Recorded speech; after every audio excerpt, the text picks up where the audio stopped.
राम राम बहन भाइयों माताओं, ज्ञान कनिंग अटेंड में आप सबका स्वागत है। श्रीमद् भागवत महापुराण 8वें स्कंद का 7वां दिन हम सब मिलकर सुनते हैं। श्री कृष्ण भगवान ने की जय। छठे दिन हमने सुना वामन भगवान ने अवतार ले लिया। वामन भगवान 7 वर्ष की उम्र में राजा बलि की परीक्षा लेने के लिए वहां पे जाते हैं और 3 कदम भूमि मांगते हैं।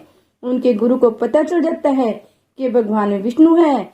उनको मना करते हैं, पर राजा बलि कहते हैं मैंने उनको वरदान दे दिया है कि जो मांगोगे वो मैं दूंगा। और राजा बलि उनको 3 पग भूमि देने के लिए तैयार हो जाते हैं। बलि राजा से शुक्राचार्य जी ने कहा, वामन के 3 कदम से नापकर भूमि का दान करोगे तो तुम्हारा सर्वस्व चला जाएगा, अतः तुम्हें सावधान कर रहा हूँ। बलि राजा बोले, मैंने तो वचन दे दिया है, अब मना करूँ तो असत्य बोलने का पाप होगा। शुक्राचार्य ने कहा, मृत्यु के समय असत्य भाषण क्षम्य है, सत्य बोलना ही धर्म है। असत्य भाषण धर्म है ऐसा कहा नहीं गया है, किंतु ऐसे समय में वह क्षम्य है और शायद सत्य भी। इन चारों प्रसंगों को असत्य कहना क्षम्य माना गया है। किसी के भय प्रसंग पर स्त्रियों से बात करते हुए महाभारत में कहा है, न तो गुप्त धायंती।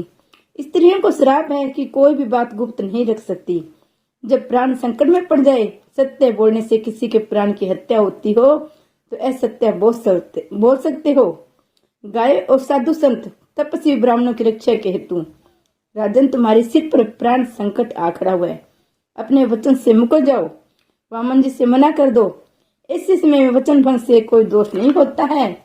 बलि राजा कहने लगे, गुरुजी आपने उपदेश तो बड़ा अच्छा दिया, किंतु मैं तो वैष्णव हूँ। पहले मैं मानता था कि कोई ब्राह्मण बालक मुझसे भिक्षा मांगने आया है।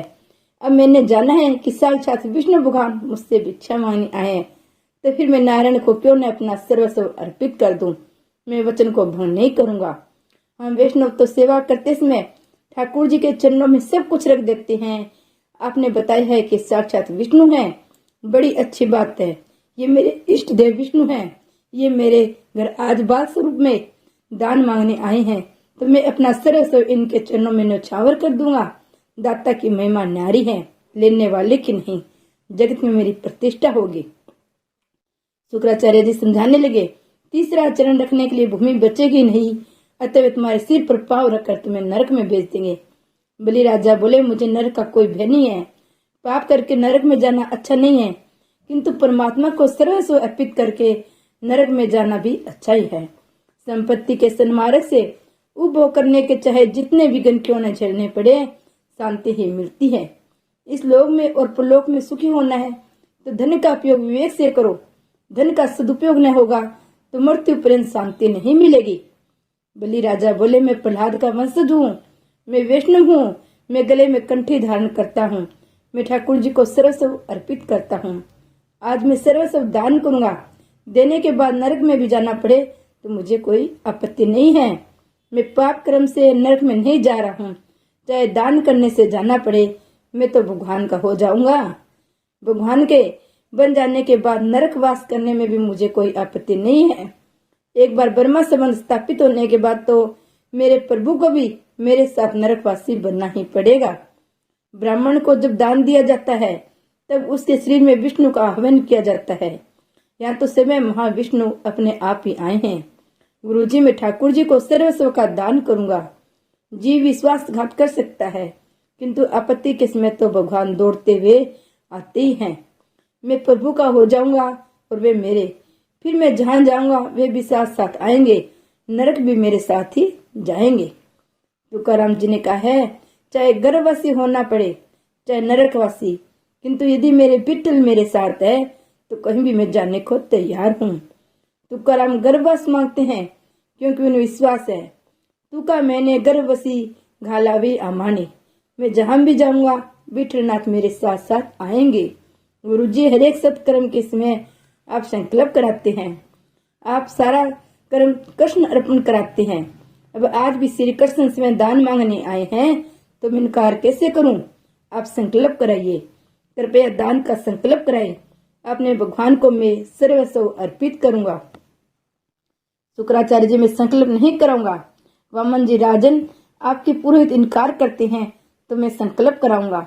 मैं ब्राह्मण पुत्र हूँ, संकल्प कराना मैं जानता हूँ। बलि राजा ने अनुमति दी थी तो वामन जी दान का संकल्प कराने लगे। उन्होंने जल पात्र से हाथ में जल रखने को कहा।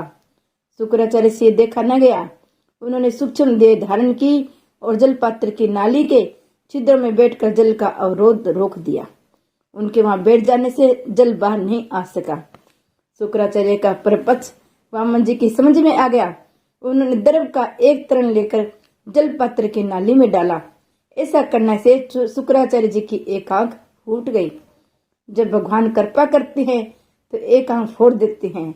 वे कहते हैं, मेरा दर्शन कर लेने के बाद जगत की एक ही आंख से देखो, जगत को एक दृष्टि से देखो, अनेक में एक व्याप्त है, ऐसी दृष्टि से देखो। यही समभाव है। एक ही ईश्वर सभी में है, ऐसा देखना ही समता है। एक ही ईश्वर अनेक रूप से क्रीड़ा कर रहे हैं, ऐसे भाव से देखना ही समान भाव है। दो आंखों से देखना विषमता है। एक ही आंख से समदृष्टि से देखो, कुछ भी कपट भाव मन में न रखो। भगवान से मांगने आए, फिर भी शुक्राचार्य के मन में द्वेष भाव नहीं गया। ये मेरा यजमान है, ये भिक्षुक है, ऐसा द्वेष भाव उनके मन में था। उनकी एक आंख फोड़ दी गई, अर्थात अद्वैत दृष्टि से ही देखना है। योगी एक ही दृष्टि से जगत को देखते हैं।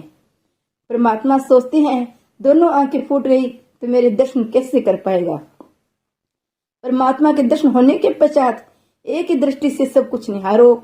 दो आंखों से दो दृष्टियों से देखने पर विषमता होगी। शुक्राचार्य समझ गए कि दीघ बांधा करने पर मेरी दूसरी आंख भी फोड़ दी जाएगी, और वे हाथ से हट गए। आंखें विकृत होने पर नाम भी बिगड़ता है, कलंकित होता है। रावण की आंख दृष्टि बिगड़ी, तभी तो उसका नाम भी बिगड़ गया। परमात्मा एक ही आंख फोड़ देते हैं। रामायण में भी एक प्रसंग है, रामचंद्र ने जयंत की एक आंख फोड़ दी थी।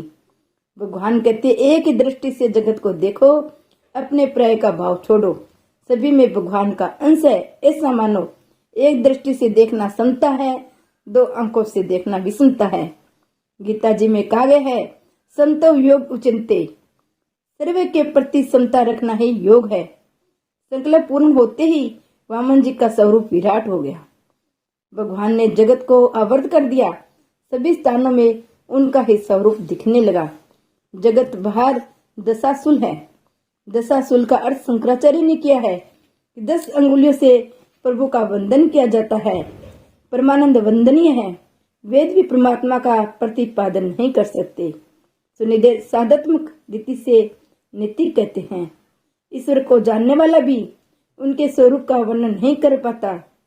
भगवान वंदनीय है, चिंतनीय है। वे अपनी कृपा से अज्ञान दूर करते हैं, तभी उन्हें जाना जा सकता है। प्रभु के एक ही चरण में सारी पृथ्वी समा गई। दूसरे चरण में ब्रह्मलोक का व्याप्त कर लिया। तीसरे चरण के लिए स्थान ही न बचा। उसमें सारे दैत्य युद्ध करने के लिए तैयार हो गए। बोले, हमारे स्वामी को चला जा रहा है, मारो मारो। तो बलि राजा ने उन्हें समझाया, ये समय प्रतिकूल है, शांत रहो, नहीं तो तुम ही मारे जाओगे। वामन जी बोले, राजन, तुमने संकल्प किया है 3 चरण जितनी भूमि दूंगा, अब मैं तीसरा चरण रखूं तो किधर रखूं। संकल्पानुसार दान देने वाला मनुष्य नरकवासी होता है। तुम उसे छलना कर रहे हो। जरा सोचो तो सो, इस प्रसंग में कौन किसके साथ छलना कर रहा है। भगवान दान लेने आए थे तो 7 वर्ष के बटुक थे, किंतु दान का संकल्प हो जाने पर विराट बन गए। गणेश पुराण में बलि राजा ने भगवान से पूछा था कि वे निष्पाप है, फिर भी उनके साथ ऐसा छल क्यों किया गया। बलि राजा निष्पाप थे, भगवान ने उसके साथ युद्ध नहीं किया। ईश्वर निष्पाप है, वे किसी को भी नहीं मारते। मनुष्य को पाप ही उसे मारता है। आपने कपट किया, मुझे पाताल में उतार दिया, ये योग्य है, आप ही निर्णय करें।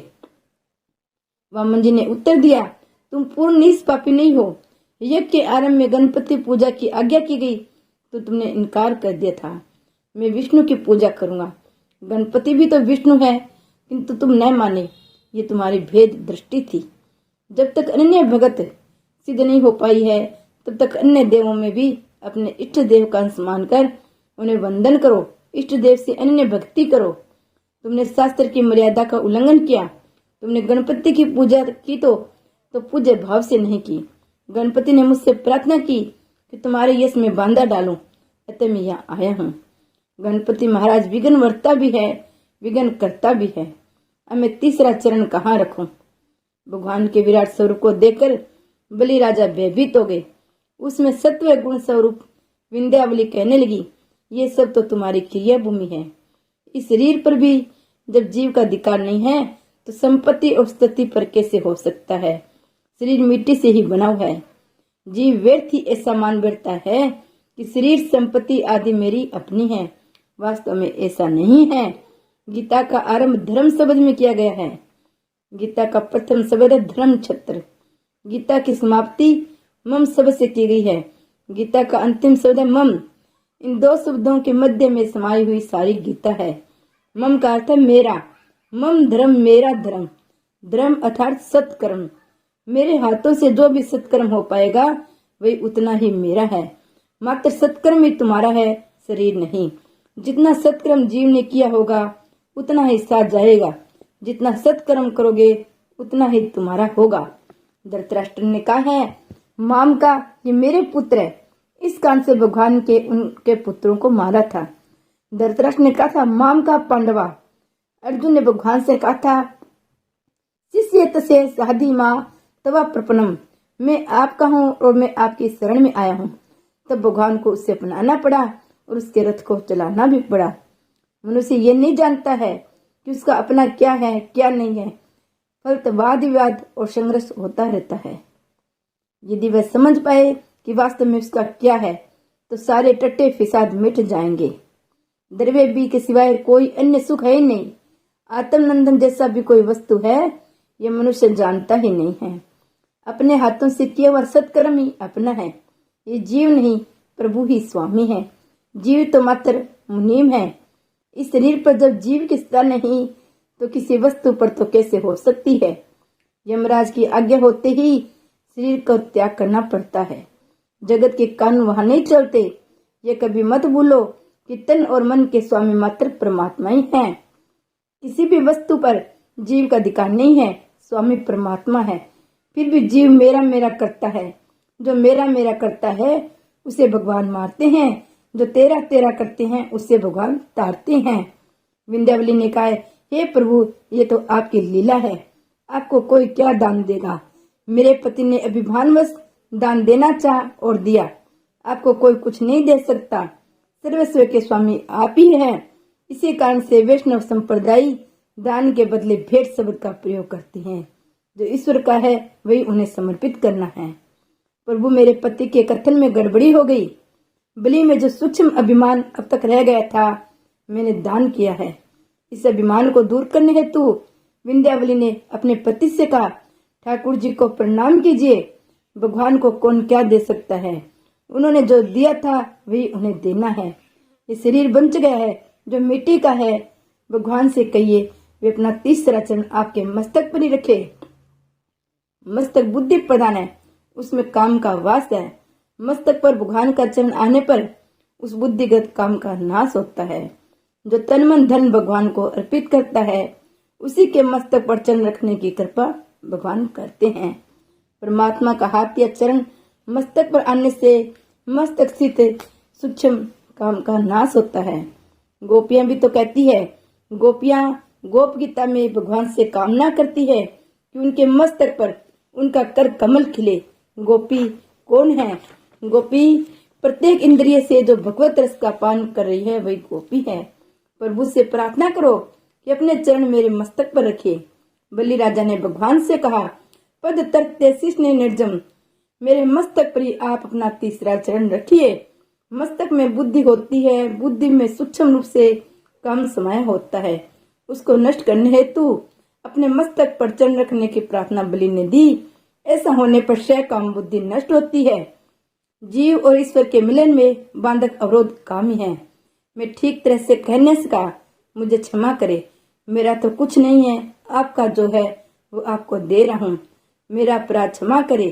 सचमुच आप असुरों को भी प्रोक्ष गुरु है, क्योंकि हमारे बड़पन की दीवार तोड़कर आपकी हमारी आंखें खोल दी है। इतने में बलि राजा के पिता में प्रहलाद जी का भी आगमन हुआ। वे भगवान से कहने लगे, आपने मेरे इस पुत्र का दिया हुआ इंद्र पद छीन लिया। लक्ष्मी विहीन भी कर दिया। मैं मानता हूँ ऐसा करके आपने उस पर बड़ा अनुग्रह किया है। दाता को कभी अभिमानी नहीं बनना चाहिए। जो वंदन करता है वह प्रभु को भी बंधन में रख सकता है। श्री विष्णु भगवान की जय।